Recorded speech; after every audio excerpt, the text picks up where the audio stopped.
Hello বন্ধুরা, কেমন আছো? আশা করছি ভালো আছো। আমি মোটামুটি আছি, ভালো বলবো না, কারণ কাল রাতের থেকে প্রচণ্ড মাথা ব্যথা। তো ভালো করে ঘুম হয়নি, দেখছো তো আমার চোখের কোণে কালি তো এমনিতেই আছে, আর ঘুম হয়নি বলে আরও বেশি বোঝা যাচ্ছে। তো ভাবলাম যে সকালে একটু দেরি করে উঠেছি, এখন 10টা মতো বাজে, তো আমি ফ্রেশ ট্রেশ হয়ে গেছি। তো ভাবলাম ক্যামেরাটা অন করে দিই, তোমাদের সাথে ব্লগটাও শেয়ার করি। তো ব্লগ তো একটা একটা দিতেই হবে বলো।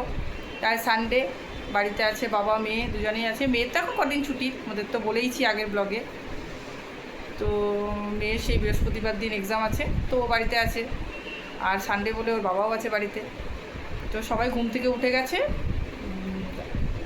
এবার জলখাবার টলখাবার খাবো, এখনও খাইনি। জাস্ট ফ্রেশ হয়ে তোমাদের সাথে ক্যামেরাটা শুধু অন করেছি। তো একটা জিনিস দেখছি যে এই গাছগুলোতে এত মুকুল হয়েছে না আমের, মানে তোমার পাতা দেখা যাবে না, শুধু মুকুলে ভর্তি। আমার দুদিকেই মানে এইদিকে মানে দক্ষিণ দিকের জানলার এই দিকটাতে দুটো গাছ আছে একটু দূরে, আর পশ্চিম দিকেরটাতেও আছে। তো এত মানে তোমাদেরকে আমি দেখাচ্ছি, দেখো তোমরা কি পরিমাণে মুকুল হয়েছে। নিশ্চয়ই তোমাদের ওইদিকেও গাছগুলোতে প্রচণ্ড মুকুল হয়েছে। এই বছর প্রচুর আম হবে, আম খেতে পাবো। আমাদের এই পাশের বাড়ি দিদি আছে, তো ওর বাড়িতে মানে গাছ আছে, তো আম দেয় প্রচুর, গাছ পাকা। আর আমার মেয়ের না বাইরের আমগুলো খেলে একটুখানি স্কিনে মানে র্যাশ টাইপের বেরোয় ওর, মানে ওই কার্বাইডের পাকা জিনিসগুলো মানে খাওয়া চলে না। তো ওই দিদি গাছ পাকা আম দেয়, প্রতি বছর আম দেয়। গত বছর ভালো করে দিতে পারেনি, কারণ গত বছর হয়নি ভালো। তো এই বছর মনে হচ্ছে প্রচুর আম হবে, তোমাদেরকে দেখাই আমি। আচ্ছা ঠিক আছে, ব্লগটা দেখতে থাকো। দেখো আমার ঘরটা গোছানো হয়ে গেছে, ফ্রেশ হয়ে আমি ঘরে বিছানা টিছানা সব তুলে নিয়েছি। তো এমনিতে আমার গোছানোই থাকে, খুব একটা নোংরা হয় না। তো দেখো তোমাদেরকে আমি মুকুলগুলো দেখাচ্ছি, জানলাটা খুলে। এই দেখো, দেখছো? পুরো পাতা দেখাচ্ছে না, শুধু মুকুল আর মুকুল। মানে কি পরিমাণে আম হবে বুঝতে পারছো? কিছু হয়তো ঝরে যাবে, এত হয়তো থাকবে না। তো কালবৈশাখীর ঝড়ে কিছু ঝরে যাবে, কিন্তু তবুও প্রচুর মানে আম হবে এবছর। এবছর সব গাছেই আমি দেখতে পাচ্ছি প্রচুর মুকুল হয়েছে। আর গত বছর কিন্তু এই গাছগুলোতে মানে মুকুলই ছিল না, আমও হয়নি। এই পাশের বাড়ির এই দোতলাটা দেখাচ্ছে, এই দিদি আছে, খুব ভালো, মানে আমাদেরকে গাছ পাকা আম দেয় প্রতি বছর। এই গত বছর হয়নি বলে দিতে পারেনি, দু একটা দিয়েছিল। এই বছর দেবে, আর যদি হয় হবে নিশ্চয়ই। তো এই দেখো আমার অ্যালোভেরা গাছটা কেন হচ্ছে না জানি না, 4-5 মাস লাগিয়েছি, এখনো পর্যন্ত সেভাবে বড় হলো না। পাতাগুলো কীরকম একটা মানে মোড়া মোড়া টাইপের উপরটা হয়ে গেছে, কেন বলো তো? তোমরা কি কেউ বলতে পারবে? আর পাশের গাছটা কিন্তু আমার অনেক বয়স হয়ে গেছে। এই দেখো সানডে ব্রেকফাস্ট নিয়ে চলে এসেছি, ঘুগনি, কচুরি আর চা। এটা আমারই ব্রেকফাস্ট, ওরা খেয়ে নিয়েছে, মেয়ে পড়ছে। আর ওর বাবারও খাওয়া হয়ে গেছে। তো ওর বাবা চিকেন নিয়েও চলে এসেছে।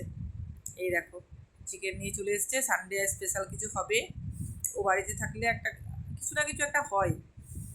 তো দেখা যাক কি হয়, দেখতেই পাবে তোমরা। এই দেখো আমুলের বাফেলো মিল্ক, এটা কি তোমরা কেউ খেয়েছো? এটা চা খুব ভালো হচ্ছে, কিন্তু আমার আবার ভালো লাগছে না। ওর বাবার খুব পছন্দ, প্রচণ্ড ঘন দুধটা, আর এটা খাওয়া নাকি খুব হেলদি।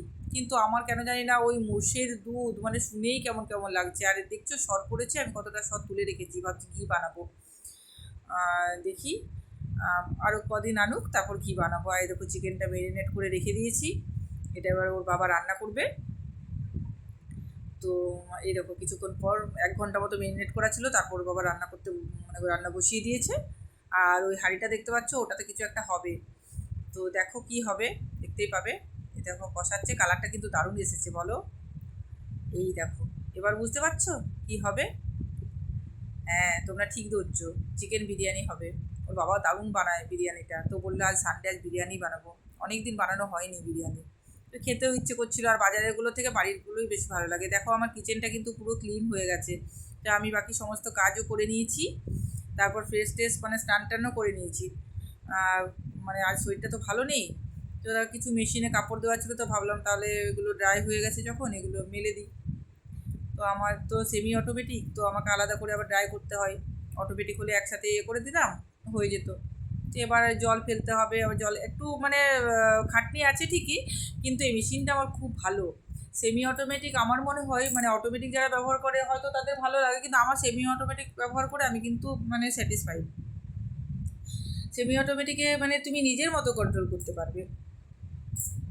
তো এই দেখো আমি মানে অনেক জামা কাপড় কেচেছি, আর এক বালতি মতো আছে, লেপের কভার টভার সব মানে খুলে রেখেছি, ওগুলো সব কাচবো। আজ একদিনে পারলাম না, কালকে আসলে দুদিন আমি কাচিনি, তো তাই মানে অনেকগুলো কেচেছি। নাইটি টাইটি প্রচুর হয়েছিল আমার, ওর বাবার জামা জামা মানে টি শার্ট হয়েছিল, তো সেগুলো সব মেলে দিলাম। ছাদে যাই না, ছাদে মানে যেতে খুব বিরক্ত লাগে, ছাদে গেলে তো একবারে সব মেলা হয়ে যায়। এতে দেখো বাইরে দড়ি দেওয়া আছে, ওই যে মেলছি দেখো, দুটো দেওয়া আছে, ওটাতে মেলেছি, আবার ভেতরে আছে সেগুলোতে মেলেছি। আমার হয়ে যায়, খুব একটা দরকার পড়ে না যাওয়ার, কারণ ড্রাই করে করে মেলি তো শুকিয়ে যায়, একটার উপর একটা গায়ে দিয়ে দিলেও আমার। আর গরমের সময় তো বলারই না, এখন তো তাড়াতাড়ি শুকিয়ে যাবে। শীতকালে একটু মানে বেলার দিকে রোদটা চলে যায় বলে আর মানে খুব একটা শুকায় না, তারপরের দিন আবার মেলতে হয়। তো এরপর দেখো আমি ব্যালকনিটাও ভালো করে ধুয়ে দিচ্ছি, কারণ ব্যালকনিতে ওই জল টল পড়েছে আর নোংরা হয়, তো আমি কেমন খাচ্ছিস? আবার এবার চলে এলাম খাবার। কেমন খাচ্ছ? আবারও দিয়ে দিচ্ছি দেখো। ভিডিও তাকাচ্ছে কেন বলো তো? ও বলছে ক্যামেরা ধরেছো, ওর পছন্দ না, তুমি খাচ্ছি। তা আমি জিজ্ঞেস করছিলাম যে কীরকম হয়েছে, বলছে তুমি বলো টেস্ট করে, আমি রান্না করেছি। তো এই দেখো আমি বললাম দারুণ হয়েছে খেতে, বিরিয়ানিটাও ভালো বানায়, বলার কিছু নেই। ঠিক আছে বন্ধুরা, আজকের মতো এখানেই রাখছি, অন্যদিন দেখা হবে। যদি ভালো লাগে সাবস্ক্রাইব করো।